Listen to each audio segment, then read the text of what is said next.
Hello. I really hope that this is like in focus and not blurry. But over on TikTok, I get asked all the time about what polyamory is and my sexuality and things like that.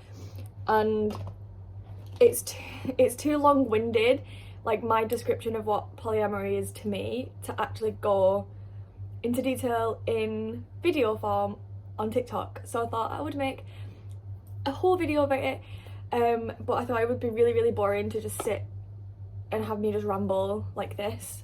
So I'm gonna dye my hair as well as ramble away about my sexuality and other things. The video might be all over the place and very rambly because I don't have any notes. Like, I've not planned what I'm gonna say, I've just kind of thought, yeah, I'll talk about polyamory. I don't even know where to begin. I guess we'll begin with hello. I guess we'll begin with my sexuality to start with, which is pansexual. So I'm pansexual. I don't think I ever actually like fully came out as pansexual. I just kind of was like, if people asked what I was, that's what I said. I didn't have like a coming out like experience. It was just very much sort of like not a secret. Like I didn't keep it a secret, I didn't hide who I was or anything like that. So yeah, I can't, like, when people ask me for advice on how to come out and stuff, like, I don't know, because I didn't come out. It's not something that I have a lot of experience with. This is gonna take me a while to like section my hair. Let me just section my hair and then I will continue talking. Okay, I'm back. That took way longer than I expected. So I've just sectioned it off like so. So it's like the front and the underneath is going to be pink until next time when I'm going to do it. I think maybe where the pink is, I'll keep that pink and then do where I have orange. I might do that lilac or maybe blue. I'm not sure yet. And then I'm going to mix some pink with some conditioner so it's not so luminous. So this is the pink, but I think it's just too bright. And I add this cheap pink, 90p from Tesco. So much conditioner.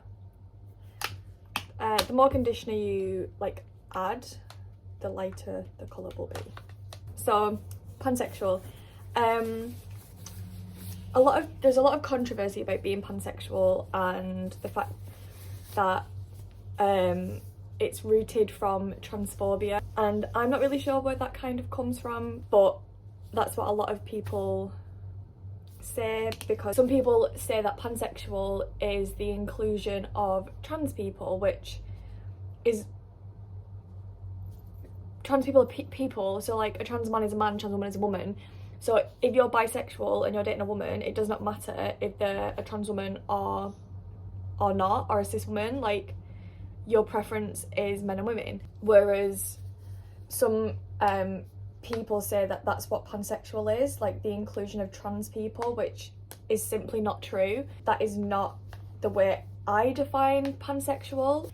I used to identify as bisexual, and then after a few years of kind of like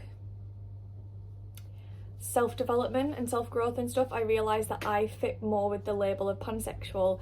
And pansexual to me means I can fall in love with a person regardless of gender. So it's not a defining factor for me. So with bisexual people, you can like two or more genders, so you can like all genders, but gender is usually a defining factor in how you choose your partner. For example, you might be bisexual and like girls 60% and boys 40%, or you might be bisexual and like girls 90%, boys 10%, or you know, you might have a preference for non-binary people. Gender usually does fit into it with bisexual. Not with everyone who's bisexual. I can't speak on behalf of bisexuals, I'm not bisexual, but that's my view on bisexuality.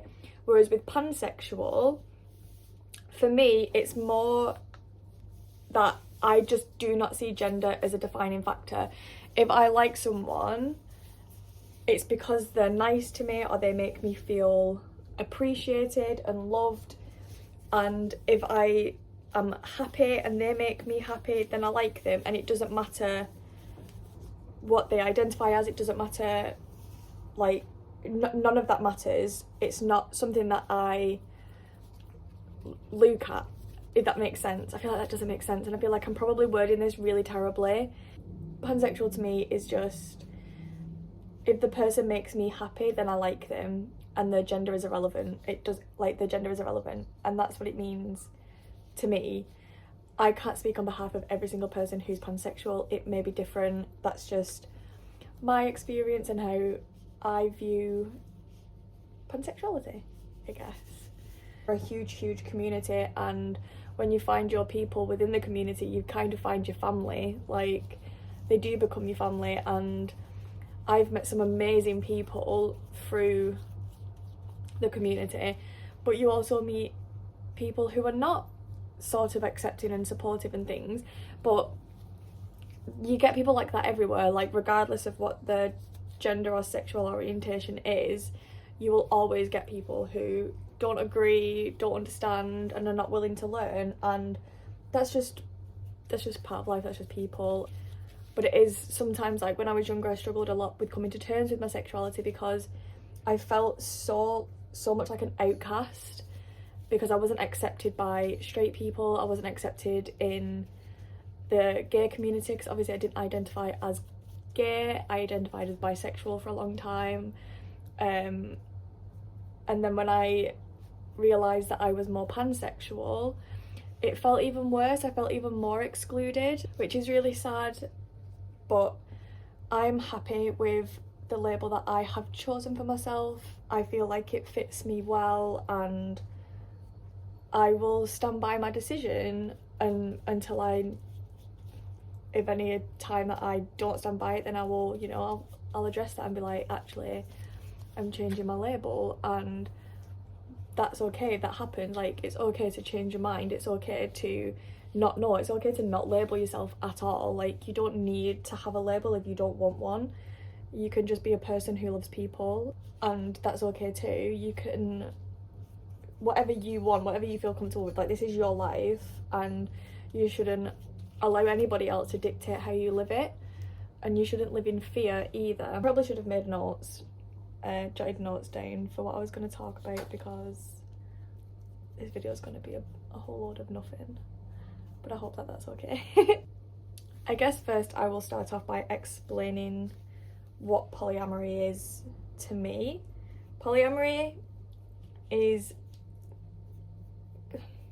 there's a difference between being polyamorous and being in open relationships, and I'm not gonna lie to you, I don't know the difference very well, like, between an open relationship and polyamory. I think an open relationship is more just about the sex, whereas polyamory is more about the connection. I could be wrong, and if I am wrong, please, like, educate me, but as far as I'm aware and as far as I'm concerned, that is the difference. And polyamory can be a different experience depending on your outlook and your view. So you can be polyamorous and have multiple relationships together. So you can have a partner, and you and your partner can have a partner, that you are all partners together, if that makes sense. So you're all in a relationship with one another.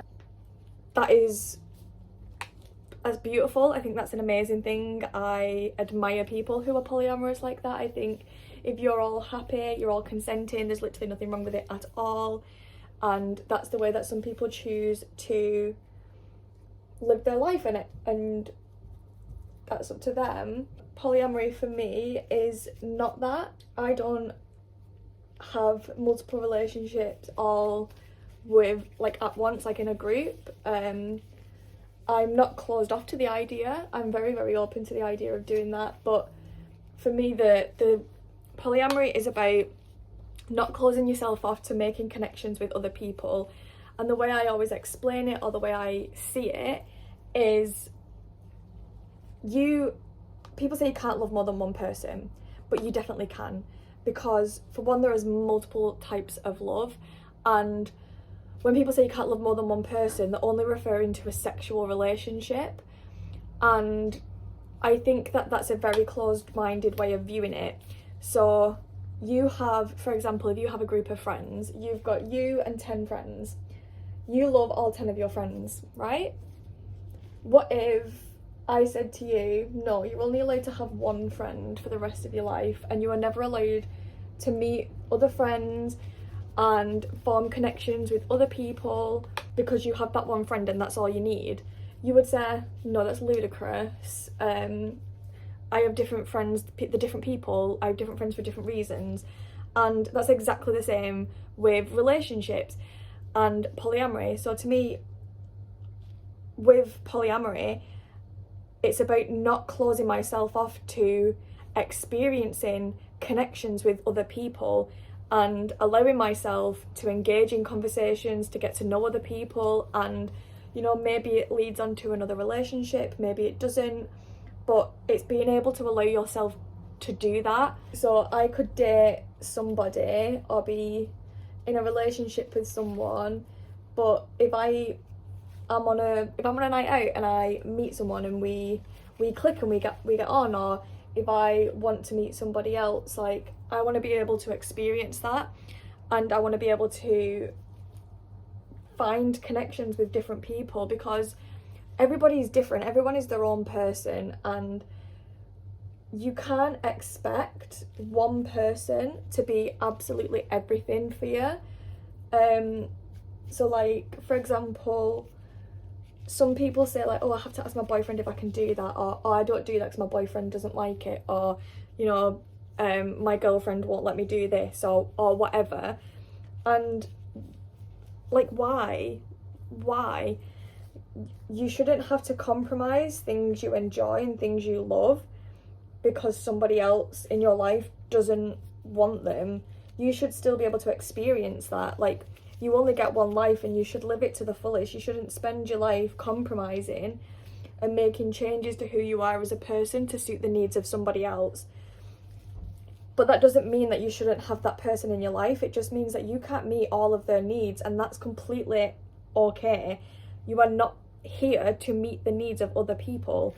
So if you're dating someone and you have this amazing connection with them, you love them, like, blah, blah, blah, but you feel like something is missing, you should be allowed to find that something else, and then you can have like all aspects of your life, all of your needs are met with multiple different relationships. And the relationships you form with some people are so intimate and so special, and the connection that you have with someone can be so beautiful, and you shouldn't miss out on having that with other people, because it can be just as beautiful and just as special with other people, but in a different way. And it's just such a beautiful thing to be able to experience. And I'm a person who loves people, and I enjoy meeting new people, and sex to me is something like, I'm like in the like kink community, and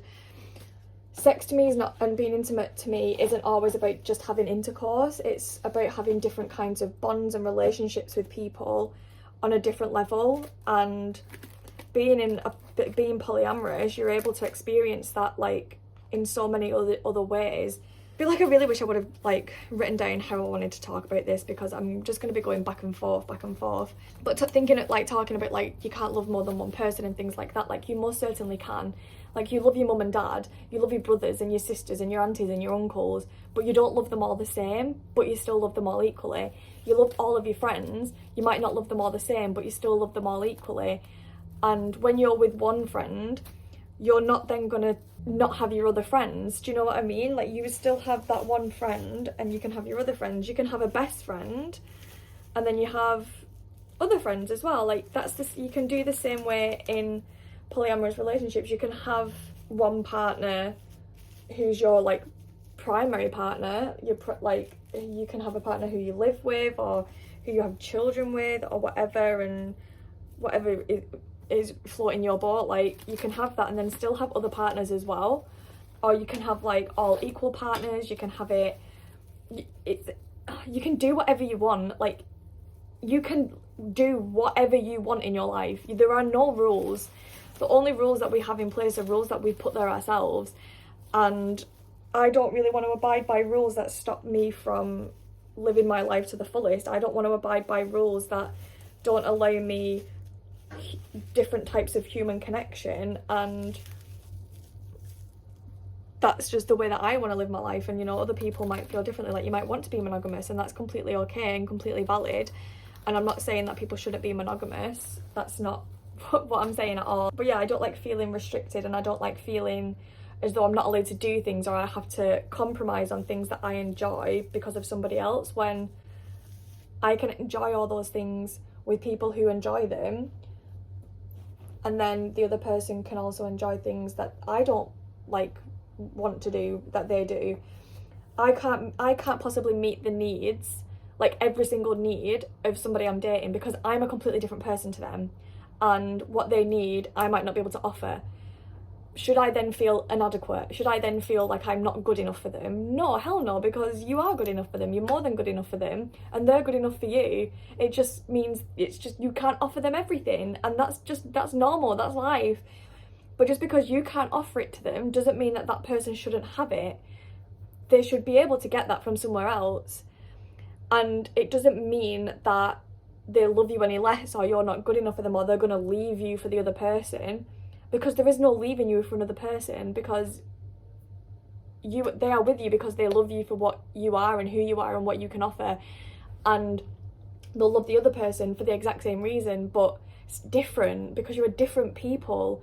And a lot of people say like, oh, do you not get jealous? And yeah, jealousy is a natural human emotion, and it's okay to feel jealous, but you need to stop and ask yourself why you're jealous, what you're jealous about, what is actually on your mind, and talk things through. Like, communication is key. And a lot of the times you realise you're mostly jealous because you feel like you're inadequate and you feel like they're replacing you and stuff like that. Whereas if you just talk through your feelings with them, tell them how you feel, get some reassurance. It's okay in a relationship to ask for reassurance.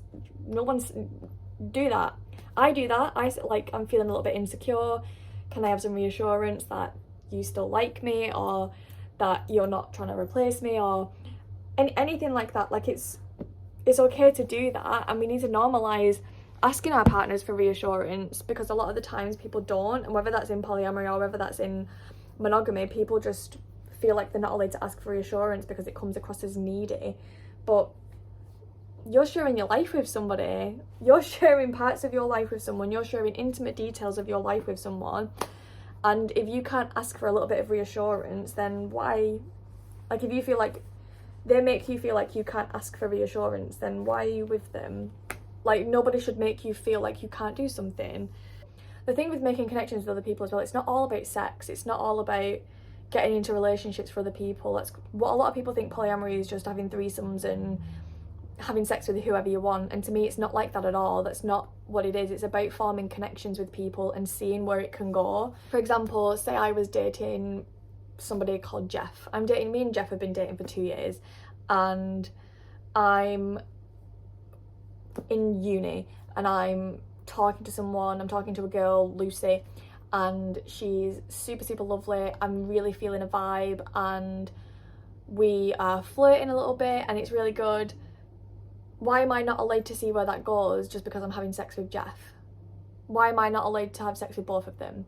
Why am I not allowed to love both of them? So being polyamory to me is being open and allowing myself to get to know Lucy, to talk to her, to see where things are. If that leads to a romantic relationship, brilliant. If it doesn't, that's okay as well. Like, if it leads to just a friendship, that's fine.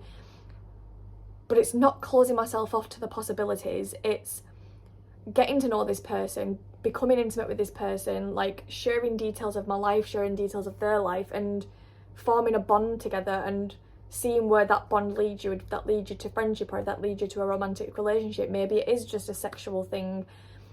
There's so many different roads that this can go down, because there's so many people in the world that you haven't met yet, and you don't know how them people are going to make you feel. And like, being polyamorous to me is, I'm my own person, and I add people into my life that add value and add meaning to my life.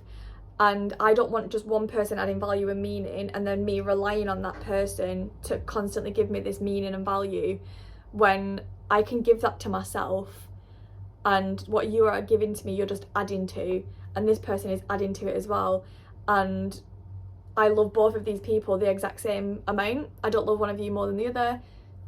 I just love you in different ways, and we have different connections, and we feel differently for one another. And yeah, I just think it's such a beautiful thing, and I feel like I'm doing a really terrible job of explaining it. Let's attempt again. So polyamory is loving more than one person, forming connections with more than one person, and not closing yourself off to the possibilities of loving other people. There we go. That's how I'm going to explain it. Anyway, I'll talk about something else. I am going to a fetish market on Sunday. I'm going by myself and I'm very nervous. I bought my tickets about a month ago, and I bought tickets to the after party as well, but I don't think I'm going to stay for the after party because I'm too shy. I'm too shy. So basically what it is you've got a welcome meeting at 1. It's just kind of telling you about what's happening there and different things, and then you've got a well-being workshop, which is really, really interesting and really good. Answer some questions that people might have. So it's really good, especially for beginners and newbies. And then they've got a workshop on. They've got a rope workshop, so a bondage rope, which I'm super excited about. They had a rope workshop in the one, I think it's like a couple of months ago that I went to, and I actually volunteered to be a part of the demonstration, which was super cool. That's on YouTube as well, if you want to watch that. I'll link to the video of that in the description of this video. But yeah, I volunteered, so they got to do the demonstration on me, and basically what it is was vibrating ropes. So how to make ropes vibrate with a vibrator, which was really, really interesting. It was a fun experience and I enjoyed being a part of it. And the actual, so in between the like sessions and things, you've got market stalls. You can go and shop. You don't have to go to any of the sessions either if you don't want to. You can just go to the markets, but it's inside of, I think it's Impossible Theatre in Manchester, and the markets are just like little stalls where people who make things in the community sell them. So you can get like nipple clamps, butt plugs,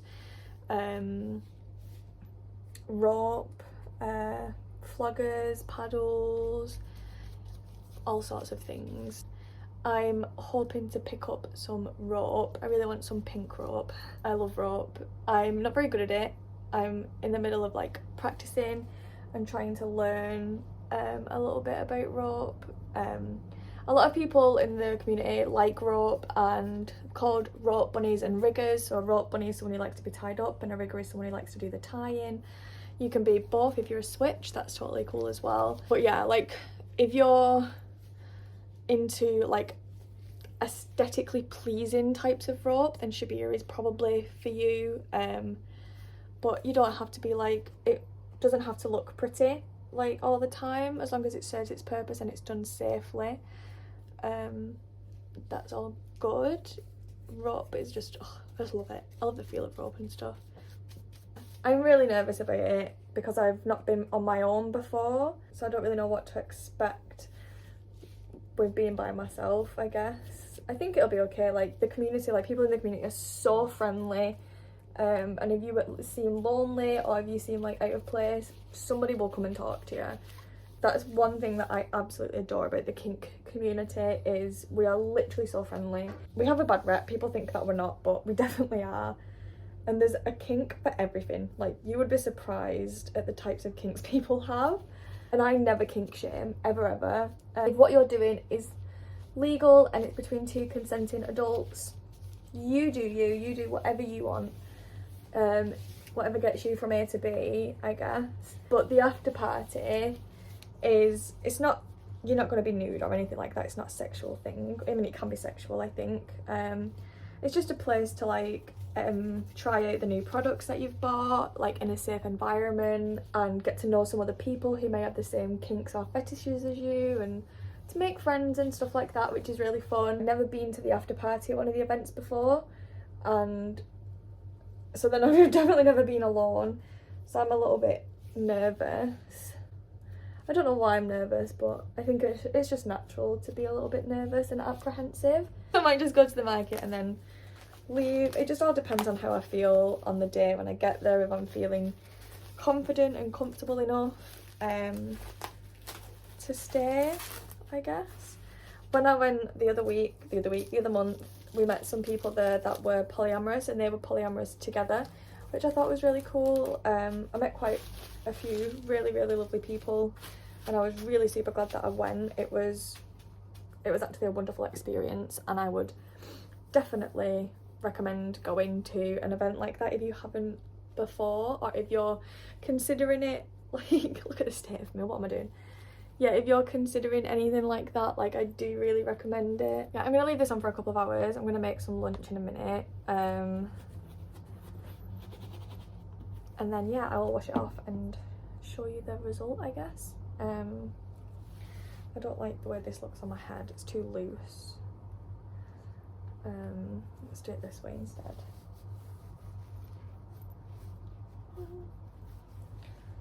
Oh, that's nice and tight, that's better. And then fold it up. Yeah, that's better. Yeah, so I'm gonna leave this on for a couple of hours and I'll wash it off and I'll show you the result, and then we'll like maybe chat more, but chances are you're never ever gonna see this video because I don't think I'm gonna upload it because I'm quite scared.